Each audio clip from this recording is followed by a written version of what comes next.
Can you hear me? Yeah? Wow, this thing works. Surprised. So, what I'm going to talk about, well, first of all, apparently someone stole much of my thunder. That's me, and as noted, I was actually born here. We moved away in 1967. There were no jobs for 2-year-old babies. So, I lived all over Ontario. My dad got transferred around a lot, so moved to Kingston from Sault Ste. Marie, then Toronto, then another place in Toronto, then Sudbury, and then London, and then Toronto for school, and then London for a postdoc, and then here for 2 years, my first tour of duty at Algoma. And then 6 years at the Memorial University of Newfoundland in Corner Brook. And then I came back here because the weather in Newfoundland, I'm just saying.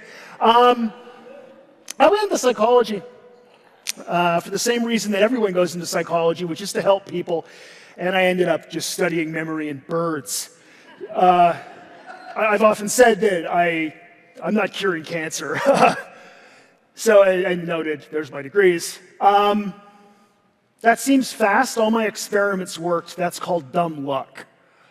So one of the things, what I want to talk about today, you think, oh, elephants, Dave studies memory in animals. Elephants have yeah, they do, but that's an insert grant that I can't get. It's big animals.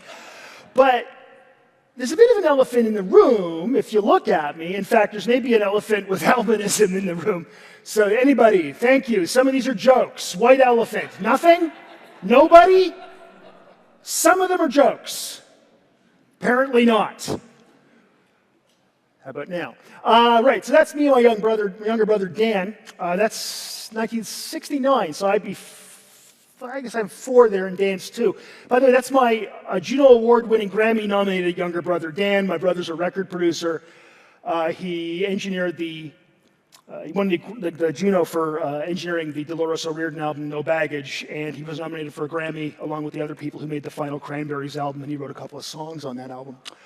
I have this genetic disorder, and it's a disorder that about 1 in 13,000 live births. So that depends on where you are. Some places it's a lot more common, and other places it's a lot less common. But I have this disorder, and that disorder, I'm sorry, I keep looking at that. They say, don't look at the slides. I can't not do it, okay? This is how I would, you know how hard it is to be constrained in a circle like this for me? This is like I'm a mime, and I'm in so I have this disorder, and it's called ocular cutaneous albinism 1, because there's more than one. There's actually about 20 kinds of albinism, and I have one of them. It's good enough 2. That would be bad. Be clear if I had 2 of them. Though technically, actually, my hair is clear. I didn't put that on my passport because I think they'd kind of freak them out. So I have this disorder called ocular cutaneous albinism, and what it means is I have no pigment, as you can see in my skin, in my hair, in my eyes. So that's why I have this alabaster skin and steely blue eyes, is simply because I don't have any pigment like the rest of you people. So the rest of you make melanin, more or less. And you can look around the room, we can see all kinds of different amounts. So what that does, of course, is it protects you from the sun, and it does some other things too. He said clicking the thing. There you go. To get a little technical, I don't have an enzyme that that breaks down an amino acid called tyrosine. So I don't have tyrosinase. So therefore, I don't make melanin. My body tries to. It gets about 2 base pairs in, if you know what I'm talking about, and goes, nope, that won't work. So I end up not making any melanin. So one of the things is, it's a genetic disorder, and it's a pure dominance recessive relationship. You know how, like, if you have parents with brown eyes, like, and you get big B, little b, big B. So if you get a big B and a little b, because you get one allele, they're called alleles, different forms of genes. One from mom, one from dad. One night when they're in a good mood. A friend of mine actually is the celebration of a new refrigerator, he was told. So at least I'm not that. But anyway, so point is, the dominant recessive relationship means that I have 2 little a's, and I just use the term, I just use A for albinism, why not? So I just use that, but I don't know what they actually technically call it, and I don't care. That should give you a whole lot of, by the way, a lot of confidence in what I'm saying when I say, I don't know. But, so it's a pure dominance recessive relationship. So what happens is, if you get two bad copies of the gene, you end up with someone like me. You get at least one good copy, you get people like the rest of you lucky buggers. So let's look at my parents, Rick and Leslie, and let's go back a slide because we lost Rick and Leslie. Okay, so it's my dad Rick, my mom Leslie. My dad died in 2008. I miss him every day. Miss you, Dad. And that's taken maybe 20 years ago. There's a reason, a little more than that, maybe 25 years ago. There's a bunch of pictures, and they're all the same picture. That's why I took those. Anyway, point is, we can look at them and we can see they're phenotypically, your phenotype is your outward characteristics, your genotype is your characteristics and your genes. They're phenotypically normal, though I can tell you some things about my father. My father, he died of a brain tumor, but the thing, here's something, when he was 52, he had a heart attack and he drove to the hospital. Because my dad was, you might say, a touch intense. I come by this sort of honestly. But at least the color of their skin and their hair it's normal, right? So we know that they must have a genotype that is big A, little a, because they ended up with me, right? So they have a 1 in 4 chance. I don't want to go into the math. If you can do the math in your head, great. If you can't, well, sucks to be you. But the point is, there's a 1 in 4 chance. And on June 23rd, 1965, they did. I'm the one on the left. Again, some of you, feel free to laugh. I know they're not that funny. Actually, oddly enough, that's taken in the, you know those apartment buildings just past Churchill Plaza and then just past Trunk Road on the left there? That's there. They were $93 a month, my dad told me, which was big money in 1965. Apparently cigarettes were 11 cents. That's the two things my dad remembered about that. So my genotype must be little a just by looking at me. And there's no dominance, right? So I have two bad copies of the gene, two bad alleles, as we say. We can look at my brother Dan. Again, this is a little old. I can tell you how old this is. The picture of my sister Stephanie in the bottom there. There's actually an extra kid now, and he's taller than I am. So, yeah, it's a little while ago. Their kids might carry the gene, I don't know. It's hard to tell, and it doesn't really matter, because who knows whatever ends up happening with them. My younger brother, Dan, by the way, besides being my sister is an advertising artist, so half the packaging you see in Canada, she drew. And my younger brother, Dan, as I mentioned, is a record producer and a musician. One of the things about Dan is that he can literally play any instrument that you put in front of him. He's disturbing. He's also a professor at Sault College. He runs the music industry arts program, and he never finished high school. I'm a professor, and I went to university for 9.5 years. I didn't say I was bitter, but I didn't say I wasn't. So my kids must carry the gene, because they can only, from me and Isabelle, as you can see up there. And again, that's a little while ago. Maddie's 29, John's 21, and I have more hair, and I'm fatter then, which is interesting. My kids have to carry the gene, but obviously they got a big A from Isabelle, right? Because they're phenotypically normal, and I'm using normal in a statistical sense. Look around. You have a thing that I don't. I'm not saying it's bad. I'm just saying statistically, right? So there's some behavioral effects here. I can't spend a lot of time in the sun. I just burn. July 4th, 1976, American Bicentennial, the day that Israeli commandos rescued the hostages in Entebbe, and the day that I got third-degree burns from the sun in Portland, Maine. It's not worry about. I'm fine. I'm still here. But it wasn't fun. My vision's incredibly poor. The reason behind the fourth wall here, I can see my thing here, but I can't really see it. I have 2200 vision. What you see at 200 meters, I see at 20, because melanin guides the growth of the visual system. So I have fewer pixels than you. I'll show. I got what I think is a pretty awesome slide coming up. My cones and rods, cones are for color, rods are for brightness. Your rods are distributed evenly in your eyes, Your cones are in what's called the fovea, a little pit at the back of your retina. By the way, sometimes you'll hear people say foveal pit, and fovea is a Latin word and it means pit, so they're saying it's a pit. There's a reason I took Latin for 4 years, and it's that, and so if I ever run into a Roman soldier, I can say, canis est in mensa stat, which means the dog is standing on the table. So this is your retina, and those are your rods. You have about 130 million of them, so you don't have that few. If you had that few, you wouldn't see a darn thing. And there's your cones, and that is in your fovea. This is what mine's like, because melanin guides the growth of the visual system. My cones and rods just are random. Interesting side effect, actually. That means your peripheral vision is in black and white, not color. I know it feels like it's in color. It's not. Mine is in color. It's the lamest superpower anyone has ever had.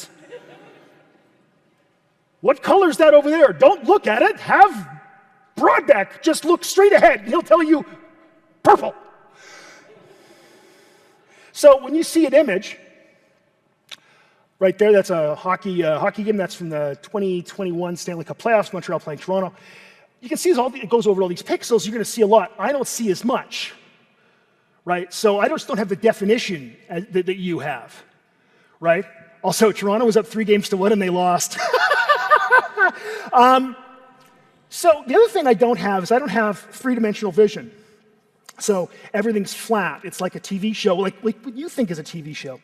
So that helps a little bit, I think, explain it.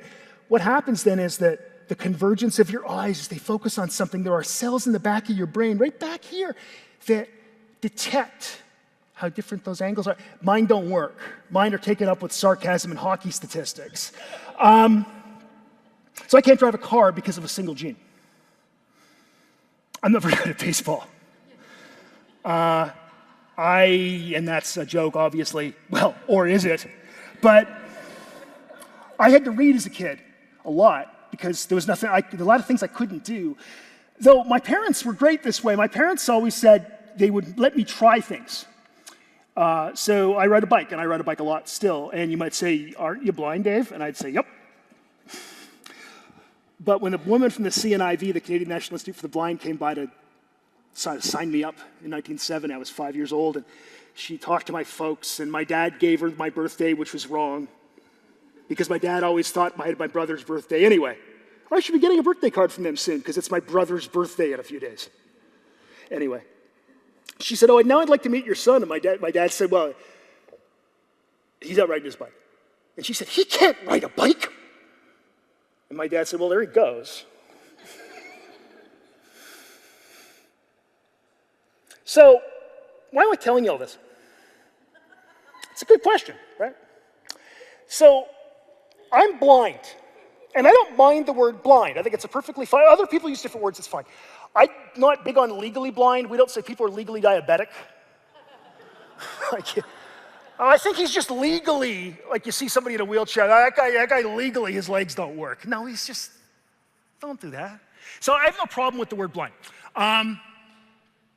And people like me, people who have albinism, are hunted down and killed, and I'm not kidding, for our body parts because apparently we're magic. And this is done in sub-Saharan Africa, in fact, to the point where the United Nations has a task force that deals with this stuff. And in fact, they feature me on their website. Whoops, let's go back. They feature me on their website, though it's the UN, so as you can see at the bottom, they've misspelled my name, which is wild. But yeah, it's kind of great that the UN's doing this because they're trying to save people with albinism in sub-Saharan Africa. One of the things that I've dealt with a lot over the years is bullying, and it's really hard to escape it because in popular culture, we're viewed as either magic or we're laughed at.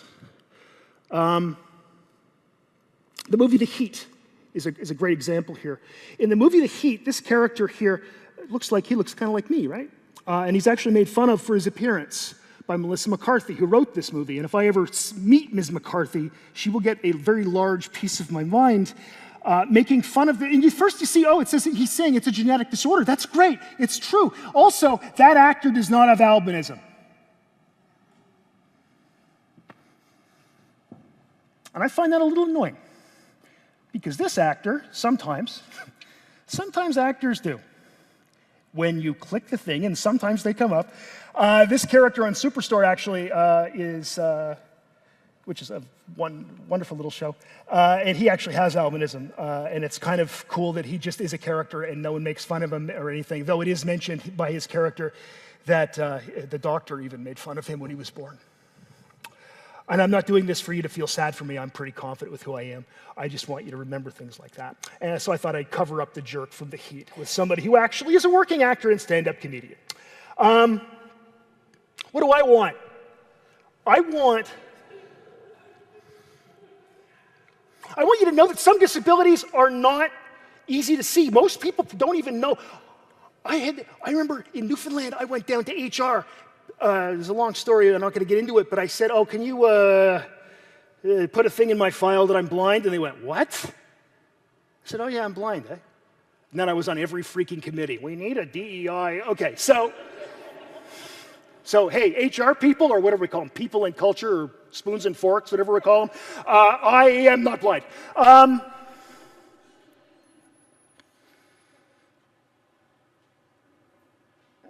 Disabled people are often thought of as last, and I just don't want us to be thought of as last. And I know it's perfectly possible to defeat and get past things that are challenges in your life. And I like to think that I've done that, and I think that other people can do it too. And I'm not, again, saying this for self-aggrandizement, well, maybe a little. But I'm mostly saying this because I want you to understand that not all disabilities are easy to see. Not everybody has, that's funny that I would use vision there. And not everybody is the same, but we all have some value, and it's certainly possible for people to do okay, even though, as I think I mentioned in one of my slides there, that the unemployment rate for people who have vision like me is literally 50%. It used to start with a freaking 9 and had 2 digits. At least, progress, only half of us are unemployed. And it's pretty cool that I have a job where nobody cares about what I can't do, they care about what I can do. Finally, what I get told a lot is, you don't seem blind, and people are saying that it's very nice, and they're trying to be nice, and that's cool. The thing is, every damn day is a struggle. It's not a huge thing, like I'm used to it. Boy, speaking of struggles, staying in this circle. But when you say that to me, you're reminding me how difficult things can be. So just keep that in mind when you talk to people. And you know what the biggest thing you can do when you talk to a disabled people? Talk to them honestly and just say to somebody, do you need a hand with that? That's all they want. That's all I want. All I want is someone to say, do you need any extra help? And you know what you're almost always going to hear from me? No, I'm good. I'm good. But sometimes people need a little bit of help. So give it to them. Thanks.